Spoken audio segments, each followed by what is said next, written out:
భాగవతంలో కృష్ణుడు స్వయంగా చెబుతాడు, నా గురించి ఎవడైనా 10 మందిలో చెబితే నేను వాడి గురించి దేవలోకంలో చెబుతాను అన్నాడు. నేను ఎప్పుడు భగవంతుని గురించి చెప్పాను, అందుకే నా గురించి ఢిల్లీలో ఆయనే చెప్పాడు.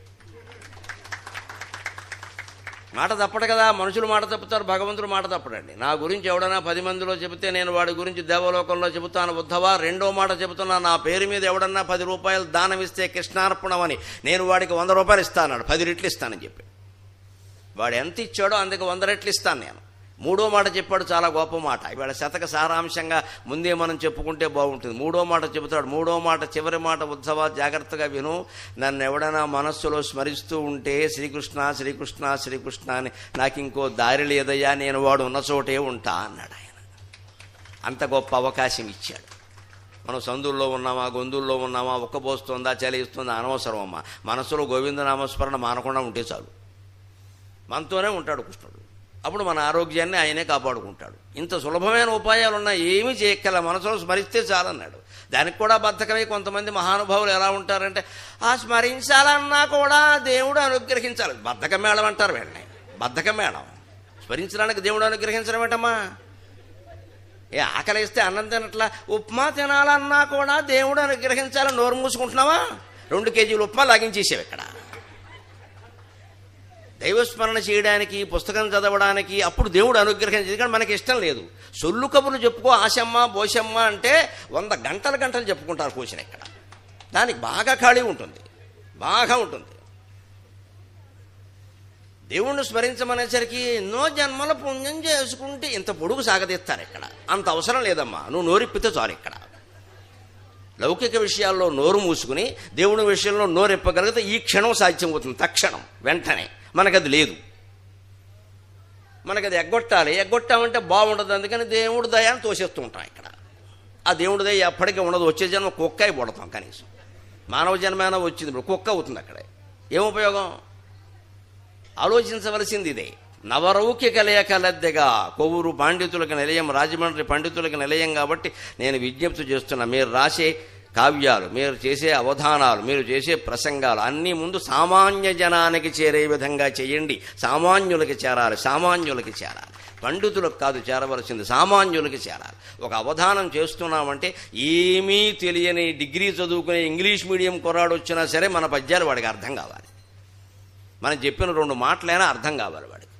కనీసం ఇదేమిటి ఇలా ఉందని ఆశ్చర్యపడాలి వాడు. ఒకరిద్దరు సంస్కృతం వచ్చిన పండితుల్ని మెప్పించే ప్రయత్నం చేయకూడదు. నన్ను అడిగితే మరోలా అనుకోవద్దు. పండితుడికి ఒక లక్షణం ఏమిటంటే ఇంకోటి మెచ్చుకోకపోవడం. అది చాలా గొప్ప లక్షణం. అది చాలామంది పండితుడు చచ్చినా సరే ఇంకోటి మెచ్చుకోరు. అంటే వారి మెప్పు కోసం అనవసరంగా ప్రయత్నం చేసే కంటే పామరుల మెప్పు కోసమే మనం ప్రయత్నం చేస్తే లక్షల మంది జనం మనం వెనకాలబడుతుంటే మెచ్చుకోక ఏం చేస్తారండి ఎవడు మాత్రం. ఇది ఉపాయం. అది మా రామబ్రహ్మం గారు అనుసరించాడు. అందుకే రాజమండ్రిలో ఆయన ఉద్యోగం చేసినంతకాలం ప్రతి సభలో ఆయనే వెలుగొందాడు వేదిక మీద. కోవురి పండితి ప్రతిభకు నవలౌకిక రేఖలద్దెగా ఆవురన్న మన ఆకలి తీర్చె కవిత్వ సంపదన్. ఆవురు అంటున్న వాళ్ళకి కొత్త గోదావరి వంటి మంచి పద్యాలతో, యశోధర వంటి మంచి పద్యాలతో ఆకలిని తీర్చిన మహానుభావుడు రామబ్రహ్మం గారు, రావూరు వెంకటేశ్వరులు గారు శిష్యుడు. ఆయన ఈ కావ్యానికి, ఈ శతకానికి వ్యాఖ్యానం రాశాడు. ఆవురన్న మన ఆకలి తీర్చ కవిత్వ సంపదన్ ధీవరుడు ఈతనింగని సుధీవరులెల్లరూ చేపలైరిగా. అసలు విషయంలోకి, శిలాషలోకి ఇప్పుడు వస్తా. ఆయన ధీవరుడు. ఆయన చూడగానే సుధీవరులందరూ చేపలయ్యారట. ధీవరుడు ఏమిటి, చేపలవడం ఏమిటి? ధీవరుడు అంటే బుద్ధిమంతుడు, పండితుడు అని ఒక అర్థం. ధీవరుడు అంటే చేపలు పట్టే జాలరేని ఇంకొక అర్థం. అమరకోశంలో ఉంటుంది. ధీవరుడు అంటే చేపలు పట్టే జాలర్. అందుకని ఆయన జాలరు లాంటి వాడే కాబట్టి పండితులందరూ చేపలై ఆయన వాళ్ళలో పడ్డారు అని చెప్పాను. ఖచ్చితంగా ధీవరుడు ఇతనింగని సుధీవరులెల్లరూ చేపలైరిగా. చేపలు జాలరు వాళ్ళలో పడినట్టే పండితులందరూ రావూరు వారి వల్ల, రామబ్రహ్మం గారి వల్ల పడి వారి మార్గంలో నడుస్తూ ఉన్నారు. అందుకని రావూరు వారు రాసిన కావ్యాన్ని రామబ్రహ్మం గారి వ్యాఖ్యానంతో కలిపి మనం సామాజిక వ్యాఖ్యను మనం జోడించి చెప్పుకుందాం శివప్రార్థనతో.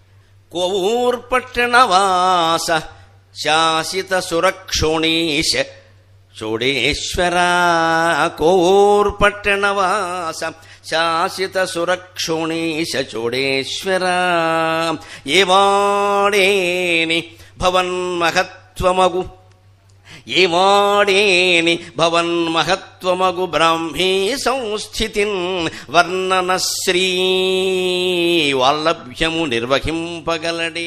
ఏవాడేని భవన్మహత్వమగు బ్రాహ్మీ సంస్థితిన్ వర్ణనశ్రీ వాల్లభ్యము నిర్వహింపగలడే. శ్రీకంఠ బ్రహ్మాదులున్ నీ వస్తుత్వము కంచలేరట కదా. బ్రహ్మాదులు నీ వస్తుత్వము కంచలేరట గదా.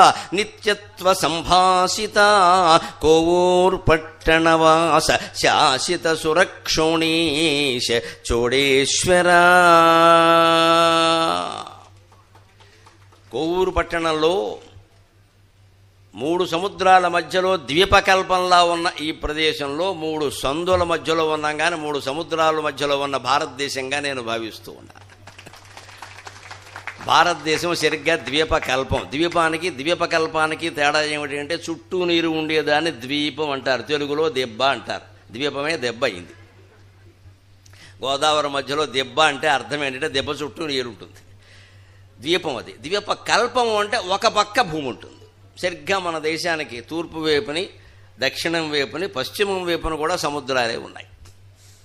ఒక్కవైపే హిమాలయ పర్వతాల భూమి ఉందని లెక్క. అంచేది ఇప్పుడు కోవూరు ఉమాచోడేశ్వర స్వామి సన్నిధిలో కూడా 3 సముద్రాల మధ్యలో జనసముద్రం. ఇక్కడెక్కడ ఈ చివరి వరకు ఖాళీ లేదు, ఆ చివరి వరకు ఖాళీ లేదు, ఈ చివరి వరకు ఖాళీ లేదు. వెనకాల ఒకటే కూర్చోలేదు, కనపడదని. అందుకని ఈ వెనకాల ఉన్న సింహాసనం, హిమాలయం అన్నీ ఉన్నాయి కాబట్టి సరిపోయింది.